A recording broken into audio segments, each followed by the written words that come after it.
YouTube, Dawson Ryder here. Welcome to BoonBoomger Sundays on Monday. Didn't quite make it to have the BoonBoomger Sunday for this week's episode review, but we are reviewing episode 2 today. And does BoonBoomger hold up so far? I would say it does. Honestly, it's really early days. It's only 2 episodes in, but I'm still enjoying myself. This was more of a business as usual episode, kind of still introducing us to some stuff, but also kind of getting us used to probably what an average episode's gonna look like, as we are kind of back to basics a little bit, but I would say thus far, the sort of like case of the week, delivery, spy-esque feel is making it feel rather fresh. I feel like watching this episode, I was really enjoying the structure, and it felt like this kind of mix of a breath of fresh air in terms of the structure of the way that this works, as well as a little bit back to basics with Monster of the Week stories that we didn't really get in King Oger. And I could see it going either way, where I could see this maybe getting old and feel formulaic and feel like we're more back to basics, but I could also see them keeping it fresh. So long as we actually have a little bits of story going on and I'm still enjoying it, I think it'll be okay. But overall, I did enjoy this episode.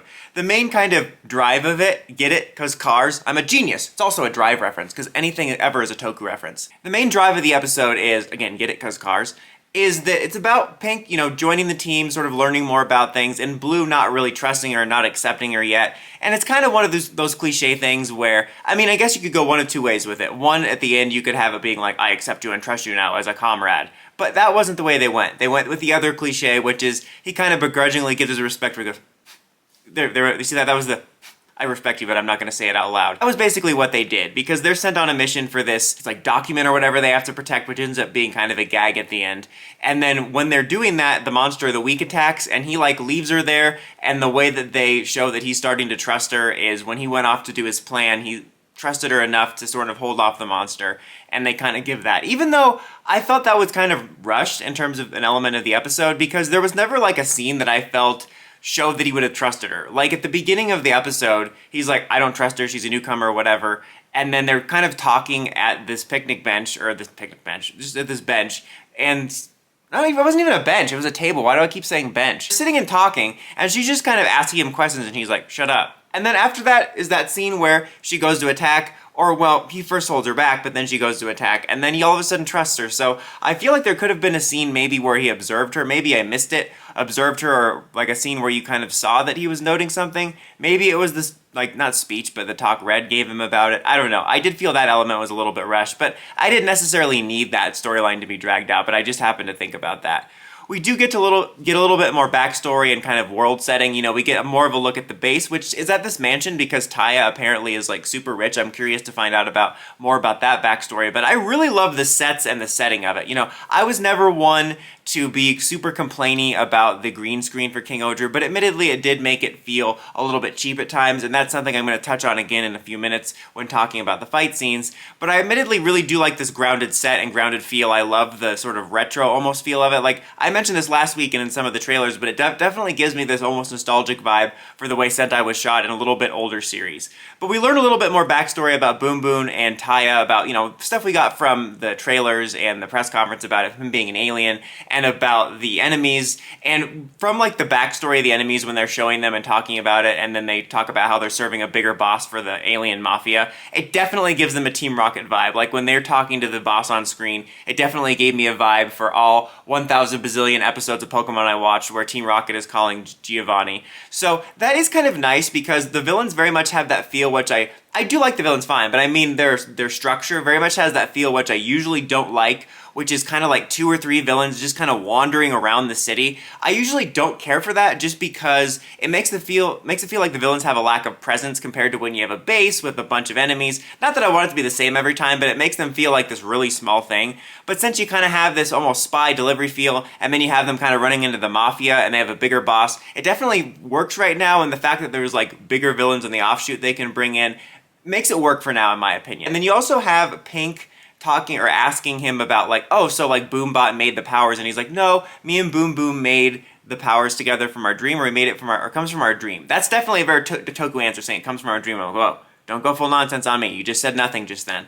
I'm hoping we get more about that, because I did also assume that Boombot brought all of the powers with him, but it seems like maybe they collaborated. I can't imagine the BoonBoomger system existed before he arrived, given how integral he is and how much the designs are inspired by it, but I hope we get more nuggets about that. We also get a little bit of a teaser of Blue's backstory because as expected when he talks about like, oh, how could you invite Pink? He's like, well, look, I've taken a chance on people before and it worked out, and they briefly flash back to him. Little nuggets there about the backstory. We also get a little bit more involvement from Black and Orange. Black almost plays the exact same role as he did last week, where he just kind of comedically gets involved in what's happening with the Monster of the Week, whereas Orange is revealed to be kind of like their broker in acquisitions. The broker, I think, is Blue, but he's like in acquisitions. So like during the mission, he sends him to go buy this junkyard so they can use it for their plan. So he kind of works for them almost as like a side contractor. Like he's part of the organization, I guess, but he doesn't work with the main team. I kind of like the feel of that, and I do kind of like so far what they're doing with the slow burn. I mean, we're only 2 episodes in. For all I know, episode 4, all 5 of them are going to be roll calling together and making friendship bracelets, but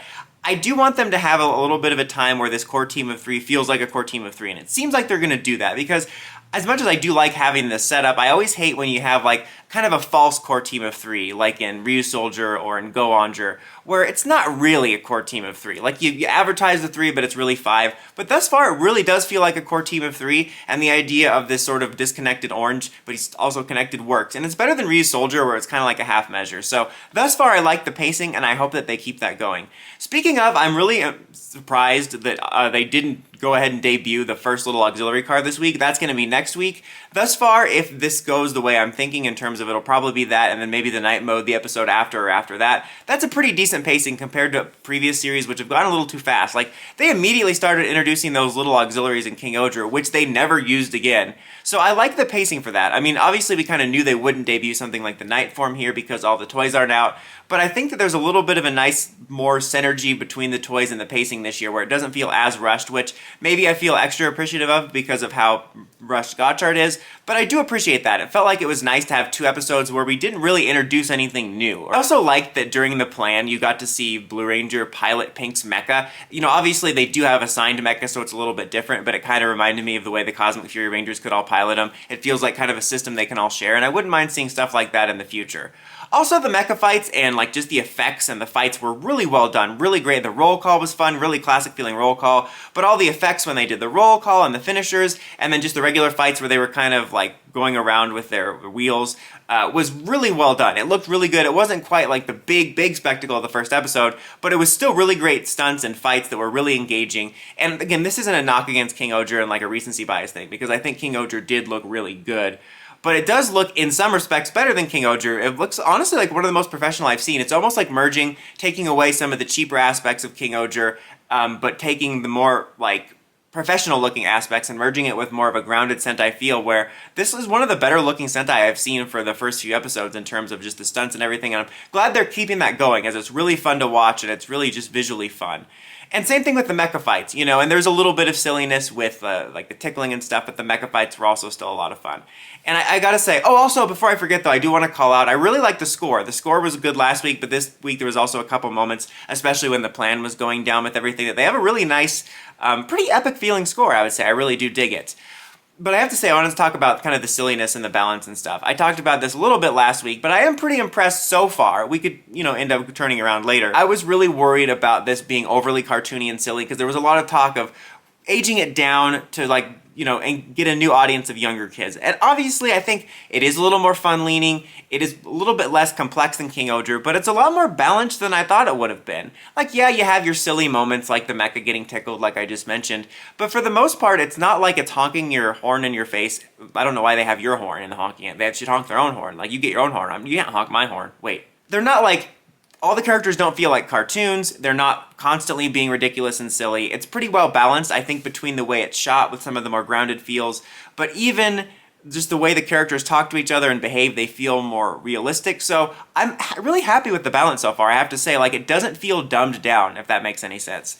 The only other thing I wanted to touch on, and this is just kind of a general show thought in general before the final verdict, is something someone brought up last week, is they think that Pink is a little more animated and stuff like that because she's playing the role of Red that usually does, which is kind of an interesting take, because I can totally see that, because she is a little bit more on compared to Red. Red definitely had a little bit more of those elements this week of that classic protagonist of, like, the just kind of nonsense logic of, like, oh, I trust you with everything, and I'm going to give you a morpher, and him saying the catchphrase a lot, but he's still a lot more balanced and cool, which is really nice to have that type of character that's kind of a midway point between a cool character and a little bit of an eccentric character. But anyway, I do think that Pink serves that role, but I think it presents differently. Maybe it's because she doesn't have a catchphrase. I mean, I guess last week there was that thing about, taking your own driver's seat or whatever, but I think that's a general theme of the show. But so I can totally see that, but I think it presents differently and maybe slightly less annoying. Like, don't get me wrong, it can get annoying, but it's a little bit less annoying than like a Red lead where it's just like an annoying catchphrase and them saying nonsense.